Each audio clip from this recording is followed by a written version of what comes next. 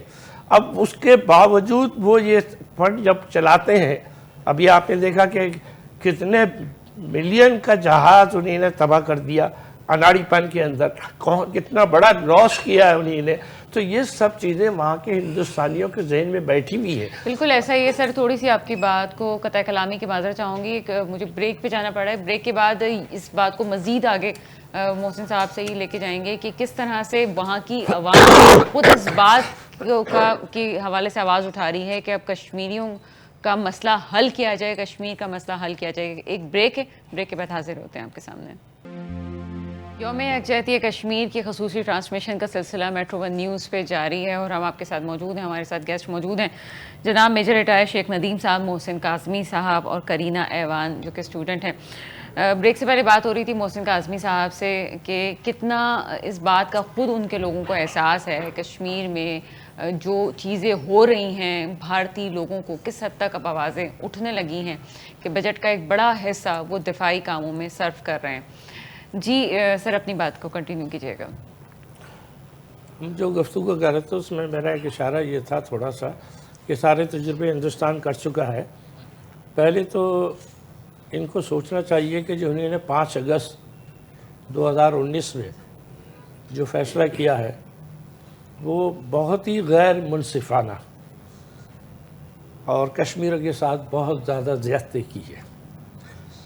اب اس کا نتیجہ وہ کوشش کر رہے ہیں کہ وہاں ہندوؤں کی آبادی بڑھا کے اور ان کی آبادی کو اقلیت کر دیں. اس کے لیے ان کو کم از کم جو ہے 50 سال چاہیے اور پھر بھی نہیں ہوگی. انہیں پتہ نہیں کہ مسلمان آبادی کیسے بڑھتی ہے. دوسری بات یہ کہ انہیں بھی چاہیے, اندرا گاندھی کا دور دیکھیں, ذوالفقار علی بھٹو صاحب وہاں گئے تھے اور ایک معاہدہ کر کے آئے تھے, شملہ معاہدہ.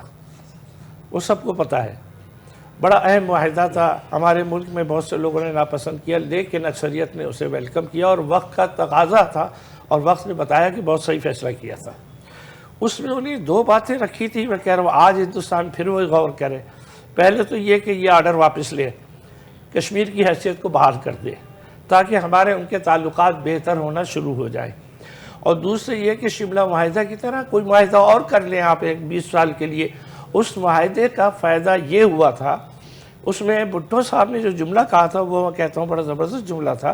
انہیں نے کہا آپ بھی غریب ملک ہیں, ہم بھی غریب ملک ہیں, ہم چاہتے ہیں آپ بھی ترقی کریں, ہم چاہتے ہیں ہماری عوام بھی ترقی کرے. تو 20 سال کے لیے نہ ہم آپ سے لڑیں گے نہ آپ ہم سے لڑیں, اس کو ایز اٹ از چھوڑ دیں, یعنی کہ اسٹل کر دیں اس کو. اس پر کوئی تیسری پارٹی سے ہم نہ ہم کنسلٹ کریں گے نہ آپ کریں گے. وہ 20 سال کا ٹائم تھا جو نکل گیا. اور آپ کو پتہ ہے اندرا گاندھی کو بعد میں احساس ہوا کہ ہم سے غلط معاہدہ ہو گیا, اور جب ضیاء الحق صاحب گئے تو اس نے بڑی کوشش کی اس معاہدے کو کینسل کرنے کی. تو مقصد یہ کہ ہم نے خارجی محاذ پہ بھی, یعنی کہ وزارت خارجہ کے محاذ پہ بھی, ہم نے دفاعی محاذ کو پر بھی جتنی فتح حاصل کی ہے وہ تاریخی فتح ہے. اور میں کہتا ہوں کہ پاکستان کی افواج جو ہے وہ ان کو سیلوٹ اس لیے کیا جائے کہ آج ہم رات کو جو سوتے ہیں اور ہمارے بارڈر جو ہے جو خطرے میں ہے کشمیر کی وجہ سے محفوظ ہے, وہ انہی کی وجہ سے محفوظ ہے. تو ہم ہر صورت میں ان کو سپورٹ کریں گے. اور جو ہم کہیں گے جس طرح ہندوستان نے اپنا دفاعی بجٹ بڑھایا ہے, پاکستان کو بھی اس پہ توجہ دینی ہوگی. ہمیں انٹیلیجنس کو بہتر کرنا ہوگا. ہاں یہ ضرور ہے کہ ہمیں اپنے داخلی معاملات کو زیادہ بہتر کرنا ہے, کیونکہ ہندوستان ہمیں داخلی معاملات میں الجھا کر اپنے مقاصد پورے کر رہا ہے. بالکل ایسا ہی ہے. بھارت اس طاق میں ہے کہ وہ کشمیر کوز پہ ہم پاکستان کس طرح سے پیچھے ہٹ جائے, اور یہی وہ وجہ ہے کہ جس کی وجہ سے وہ سمجھتا ہے کہ اگر وہ ہمیں اندرونی طور پہ کمزور کرنے کے لیے جو سازشیں کرتا ہے اس میں اگر وہ کامیاب ہو گیا تو یقیناً پاکستان کشمیر کے معاملے سے پیچھے ہٹ جائے گا. لیکن شاید وہی بات کہ غلط فہمی ہے بھارت کی کہ پاکستانی کبھی بھی اپنی کاز سے پیچھے نہیں ہٹیں گے, چاہے آپ جتنی کوششیں کر لیں. اور اس کا منہ بولتا ثبوت یوں ہے کہ یہ جو چھوٹی سی بچی کرینہ ایوان میرے ساتھ موجود ہے, یہ وہ بچی ہے, یہ وہ چہرہ ہے, یہ پورے پاکستان کا چہرہ ہے جس کے لفظ آپ کو یہ بتائیں گے کہ ابھی بھی پاکستان کا بچہ اپنے کشمیری بھائیوں کے ساتھ ہے. کرینہ کیا کہیں گی جو ابھی آپ ہمارے سامنے لے کے آئی ہیں, کیا بات کریں گی؟